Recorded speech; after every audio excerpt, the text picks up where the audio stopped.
Hey everyone, welcome back to the channel. So recently I made a shop talk video about the Jeep and the infamous injector that, threw me in for a nice little, you can say stress test to say the least. But this prompted another video in my head that I always follow this rule and I figured I'd share it with you guys out there because we can get carried away. And that is always address what your customer brought the vehicle in for, not the little upsells or anything extra that you find during the inspection process. And that's what we're going to be talking about today.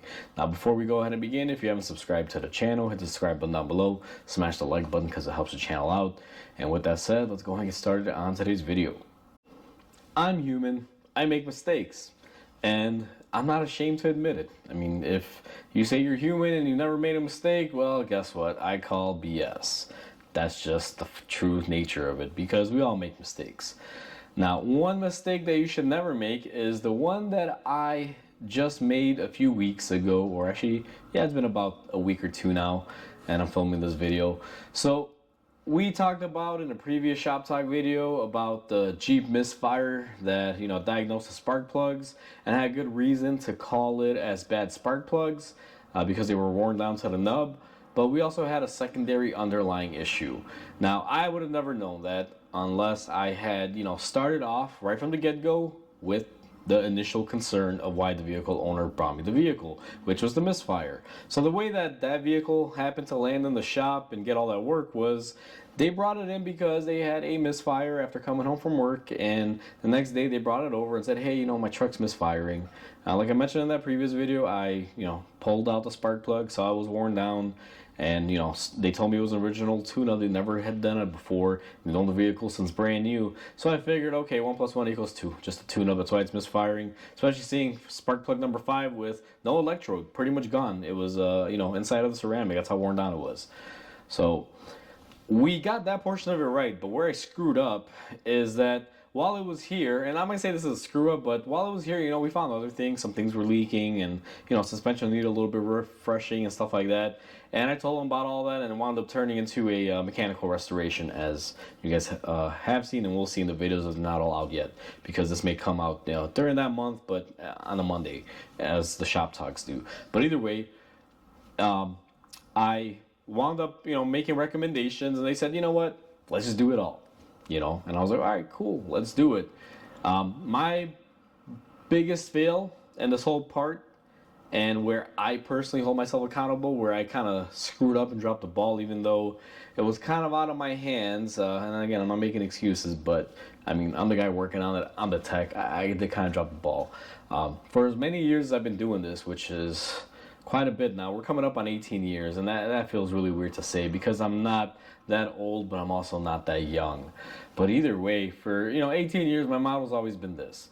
I'm going to take care of what the customer came into the shop for. I'm going to address their concerns right away to make sure there's no issue with that. And then after I address that concern, I usually move on to the, upsells, whatever you want to call them, or other work they might need that they want to get on the vehicle that you found while it's in there. And that's a rule that I always follow and I always adhere to. But in this Jeep, just the way it worked out is that, I ordered all the parts. The suspension components came first with the gearbox, so I just kind of started there. And then I also started working on the maintenance, which was like the transfer case and the front and rear differential.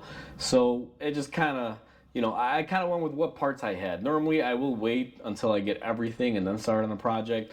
But due to time constraints, I just kind of had to go with what I had because I wasn't going to be able to get the spark plugs that day. I think it wasn't, there was like a delay on the wires because I don't just like using cheapy wires. I actually buy really good premium stuff. So since we had a delay with that, I figured, what, I'm not going to lose a day just waiting for parts. So I'm going to start, working on it, start filming, getting this thing on the road. And started with the suspension, just kind of went from there. And the ignition system came last because, once you start the suspension, it's hard to, let me just stop and go back up. You just want to start and finish. So that's what I did. And that's where I screwed up. Honestly, I should have time managed better to have that extra day so I could have did the tune-up or started off with it, make sure everything with that was good before I moved on to anything else. Because when I went through the whole ordeal, and if you haven't watched the other shop talk video, basically this thing came in for a misfire. Pulled out the spark plugs. They were worn down. I made a recommendation, upsold quite a few things on it. They mechanically restored the whole truck almost, suspension and steering wise, and front and rear differentials, transfer case, stuff like that, the maintenance. But you know, where it came in, it was just for a misfire, and I should have addressed that first, and I didn't. Now, the way it wound up happening is, I mean, I had done everything, the tune-up was last, and boy, did it scare the living crap out of me, because I actually had a conversation. I know this customer very well to bring me their vehicles, and I called him and I told him, hey, listen, you know, we got the tune-up done, but this thing is still misfiring. And I'm like, I'm very sure that it's not a mechanical issue, and I had done a little bit of mechanical testing, you know, just to kind of verify. Nothing conclusive, but just relative quick things, just to check a few standing things. But, you know, I made the call and I was like, listen, I know you brought it in here for this, but it's like I fixed everything but that, and I need a little bit more time. And luckily they were able to give me the time, and they worked with me, and we were able to figure out that it was an injector. And that's where I screwed up. And let me tell you why I feel I screwed up. So why I screwed up in this scenario is the fact that they came in for that. I took the customer's needs and kind of pushed them to the side for later and focused on my needs, which, don't get me wrong, it's a balancing act as a mechanic, but what I truly did was, it was kind of a disservice of the customer. Now, many of you might say, Mike, don't be harsh. It's not really that bad. It happens, you know. You did your due diligence. You checked before you even started on the whole job. You did verify their concerns and did find that one issue. But here's the thing with that. If I had started on the tune-up, I would have figured out that, hey, we still have an issue. And then I would have discovered, you know, the injectors like we did. And in that scenario, the customer would have had a little bit of choice, because with the injectors added on as another repair, maybe they didn't have all the funds to, let's say, do the shocks, and they could have said, hey, you know, we're going to have to pause on the shocks, do the rest, or pause on, let's say, the differential service, you know, something to save money. And the way I did it now, this customer had no issue with that, just FYI, it wasn't an issue, and that doesn't make it right for me to, you know, do it this way either. But you know, sometimes if you have a big job like that and you get a surprise in the mix that's going to cost a few $100s more, it'd be nice to let your vehicle owner know. Now, I get it, sometimes you can't always do that because you might be on the last and final part and something big happens. But if you can kind of control something and attack it in a certain way, you should, where, you know, if anything bad is going to happen, you'll know right away. And then sometimes there is the situation where you can't. You just tell the customer, listen, we're going to start in it, we're going to do it, and we'll see what happens in the end. I've had a few jobs like that too. But, you know, this one was, you know, within my hands. I could have just, you know, fixed the customer complaint first, would have figured it out, and then moved on to the rest. But due to my, you know, my needs instead of just the customer needs, I kind of focused on, hey, these parts are here, let me start on this, and went from there. And the problem with that is, like I said, maybe the customer didn't have all the money, then I would be in kind of a situation, or maybe they would have said, hey, Mike, this is all I had just to do this stuff, I can't afford anything else, and then, you know, I'm left holding the bag here in a way, because I would be somewhat, you know, I don't want to say I'm going to be responsible, but I am partially responsible because, you know, my diagnosis. So if I screw up, it's on me.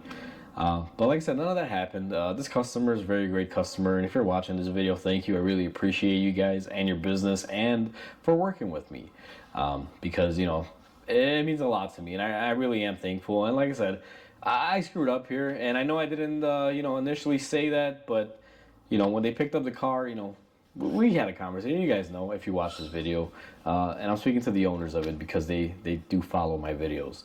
But, you know, that's the thing, guys. Take care of your customers. If a car comes in for a headlight and then you wind up selling a brake job on it, you better do that headlight. Make sure that that headlight circuit is good and there's no issues, because if you fix the brakes and then you do the headlight and you find out it needs a $5,000 fuse box, which I know you guys laugh, but it does happen nowadays. Welcome to 2025, world of wacky car repairs. How do you have that conversation with your customer that, hey, you got to pay us for the brake job and everything that's utterly useless because you can't really drive your car at night because you don't got headlights? You know? Customers are going to look at you and say, hey, I brought in for a headlight. I didn't really ask for the brakes. It was just a recommendation that I said okay to, but initially I brought in for the headlights. What's going on? What the heck? So be mindful of stuff like that, guys. Always start where the customer complaint is. And if you have any other upsells, then go ahead and start on those. That's a mix that I always follow for years. I mean, that's how I always do it. In this one scenario, I kind of went against that path, and well, it pretty much bit me. You know, I'll call it as it is. I screwed up. So learn from me, learn from my mistakes. At the end of the day, I'm glad we got the truck all sorted out and fixed, and you know, running and back on the road. But you know, I can't help but feel a certain way. Even though I fixed it and everything is running and everything is good to go, I mean, I still kind of tell myself like, hey, you really dodged a bullet there and you really screwed up. Don't let that happen again. So I take it personal, and I have no one to blame but me. So learn from my mistakes. Don't do what I did. You know, be smart, I guess is what I'm trying to get at, and approach it in the right order. Even if you know, you want to do that upsell, I mean, I'm telling you, just it's not worth it, because if the customer concern isn't fixed, but you fixed everything else, and the one thing that they brought it in for, the shop, can't be fixed or is going to take more, they're going to be pissed. Trust me. Don't do that to yourself. Don't dig that hole, because it is not fun getting out of it. So I'm going to leave it at that, guys. Hopefully you guys learn from this and understand where I'm coming from. So like always, comment, like, and subscribe, because it definitely helps the channel grow. I hope everyone has a wonderful day, and I will see everyone on the next video.